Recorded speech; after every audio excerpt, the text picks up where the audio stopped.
tous.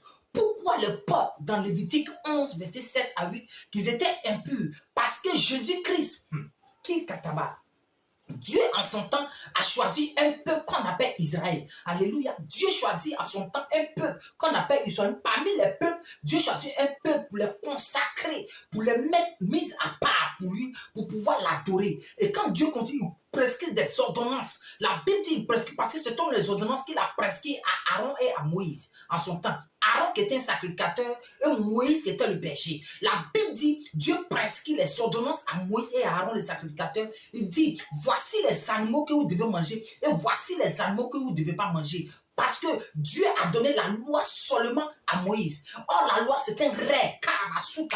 La loi, c'est une obligation écrite. Mais les ordonnances, ce sont les dispositions des choses selon l'ordre. Dont les dispositions des choses selon l'ordre est donnée par deux personnes, par Moïse et Aaron, le sacrificateur. Et Dieu dit, les dispositions des choses selon écrites, que vous ne devez pas manger les animaux impurs. Et parmi les animaux impurs, nous trouvons le porc. Mais les démons qui sont les animaux impurs, Dieu, les démons regardent les troupeaux de porc et puis dit, nous voulons que tu nous mettes dans les troupeaux de porc. Les troupeaux de porc, lorsqu'ils n'ont pas contenu les démons qui étaient en eux, ils sont passés se précipiter dans les escapés de l'amour. Et ils ont péri tous. Bien aimé, qu'est-ce que je suis là te dire? Si tu m'écoutes très bien, frère, ta vie va changer. Parce que les ordonnances ne sont pas la loi. La loi était donnée par Moïse. Mais la grâce et la vérité est donnée par Jésus. Il n'y a plus de condamnation à celui qui est en Jésus. Bien aimé, Jésus-Christ est venu dans ce monde. Il a prêché. Il a guéri les malades, les infirmités, tous ceux qui souffraient de sales maladies. Jésus-Christ les a guéris.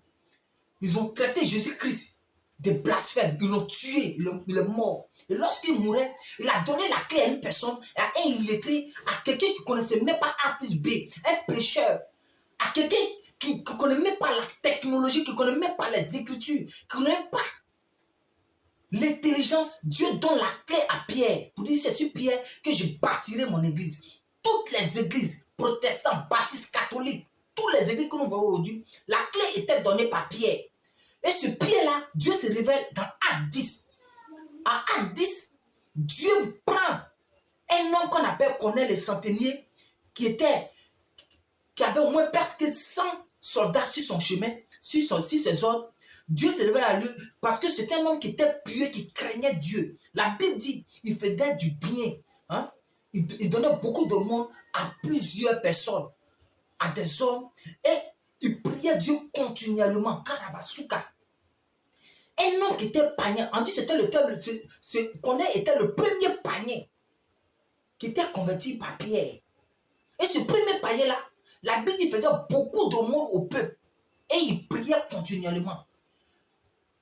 Le païen qui prie continuellement Dieu. Mais quand Dieu lui priait, en ce temps, il y avait la loi qui était donnée par Moïse. Et c'est là, il priait Dieu continuellement. C'est le Dieu d'Abraham, d'Isaac et de Jacob qui priait. Mais la Bible dit qu'il était un païen, mais il faisait du bien à tout le monde. Et Dieu, à 9e heure, Dieu se levait la rue. Un ange vient lui voir pour lui dire, tes prières, tes aumônes sont montées vers nous. Envoie quelqu'un à Jopé. Le Pierre qui est là-bas, il va venir prier pour toi, il va te baptiser. Au moment qu'il envoie quelqu'un à Jopé, le lendemain, à 6e heure, Pierre qui est dans sa maison, parce qu'il a faim. La Bible dit que Pierre a eu faim. Il monte sur son toit pour aller prier. Il tombe en exerce. Ça veut dire il tombe sur l'onction. Il voit le ciel s'ouvre. Et il voit dans les quatre coins des nappes qui descendent du ciel, qui descendent sur la terre. Il voit les quadrupèdes. Les quadrupèdes, les reptiles, les oiseaux. Frère, qu'est-ce qu'un quadrupède? Un quadrupède, c'est un animal qui a 4 pieds. La Bible dit, il voit les quadrupèdes, les animaux qui ont 4 pieds. Et il voit les reptiles, il voit les oiseaux du ciel qui descendaient. Et l'ange lui dit, prends cet animal-là, tue-le et mange. Pierre qui avait la clé de l'église, Pierre qui était rempli de l'onction, Pierre dit non.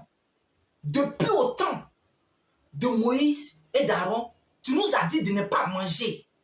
Tu nous as donné des ordonnances, les dispositions des choses selon l'ordre que nous ne devons pas manger. Mais pourquoi tu me dis de manger? L'ange encore le répète encore pour une deuxième fois pour lui dire, ce que Dieu a déclaré, maintenant il a déclaré pur. Toi, mon serviteur, faut pas regarder comme souillé. Karabasuka. Frère, ce que Dieu a déclaré pur, toi tu regardes comme souillé. Dans les églises, les gens regardent le porc comme souillé. La Bible dit, Dieu a déclaré maintenant pur. Dans le temps de Jésus-Christ de Nazareth, Jésus-Christ est venu détruire les œuvres du diable. La loi était donnée par Moïse, mais la grâce et la vérité est donnée par Jésus. Et par cette grâce-là, nous pouvons manger les choses souillées. C'est parce que, donc, la Bible dit, ne regarde pas comme souillé, mais il faut regarder pur. Dans Matthieu 15, verset 10 à 11, c'est là, Dieu parle à la foule. Il appelle la foule parce que les pharisiens étaient là, puis les traditions, les gens de tradition, tous étaient là. Ceux de l'ancien temps, la loi, et tous étaient là. Et Dieu appelle tout le monde la foule. C'est comme si les disciples, la foule, tout le monde, les pharisiens, les scribes, Dieu les appelle. Et il dit, c'est parce qu'il entre dans la bouche qui suit l'homme. Donc, quand il a dit, c'est parce qu'il entre dans la bouche qui suit l'homme.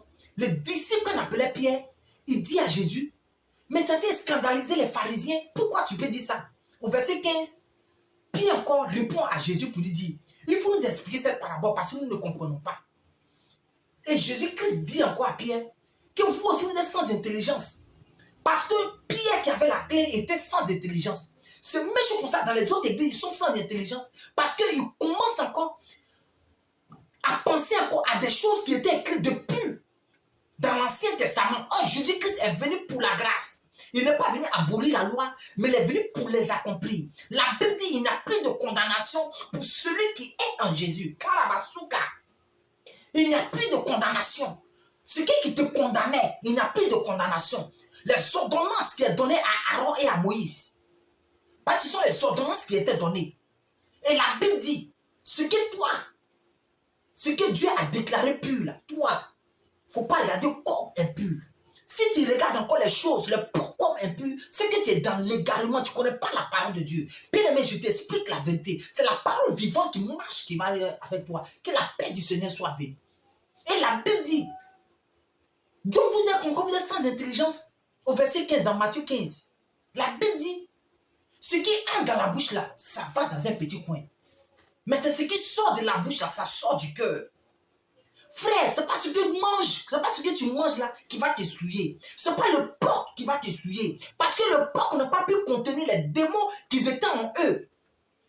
Si le porc était tellement souillé là, les démons qui étaient impurs là, ils pouvaient rentrer et puis ils vont marcher rapidement, ils vont partir. Mais la Bible dit, lorsque les démons sont rentrés chez le porc n'a pas pu continuer, ils se sont précipités dans les escapés de la mer et ils ont péri tous. Parce que le porc en ce temps n'était plus impur. Parce que quand Jésus-Christ est venu détruire les œuvres du diable. Il n'y a plus de condamnation à celui qui est en Jésus. Donc c'est pourquoi, dans Colossiens 2, verset 15, la Bible dit, il est effacé là dont les ordonnances sont condamnées et qui subsistaient contre nous. Karabasuka. Il est effacé là dont les ordonnances qui étaient données par Moïse et Aaron les sacrificateurs, la Bible dit, Jésus qui est venu, effacer là dont les ordonnances sont condamnées et qui subsistaient contre nous. Et la Bible dit, il les a dépouillés, les dominations, les autorités. Il les a livrés en spectacle, en les triomphant à la croix. Karabasuka, Jésus, c'est merveilleux. Il n'y a plus de condamnation pour celui qui est en Jésus. Bien aimé, si tu m'écoutes, ce n'est pas ce que tu manges là qui va te souiller. Ce n'est pas ce que tu bois là qui va te souiller. Mais c'est ce qui sort de ta bouche, ça vient du cœur. Qu'est-ce qui sort du cœur? Tu insultes trop les gens, tu parles mal aux gens, tu n'as pas le Saint-Esprit. C'est toi toujours tu injures les gens, tu parles mal aux gens. Frère, arrête. Jésus-Christ n'est pas. Quand tu as le Saint-Esprit, tu n'as plus la bouche pour parler mal aux gens. Karabasou, karaba. Le porc, on peut manger. Tous les animaux, on peut manger. Tu peux dire, mais quand tu dis c'est ton totem là, c'est comme si tu en parlais à ben Dieu. Tu dis à Dieu, non Seigneur, comme Pierre avait dit.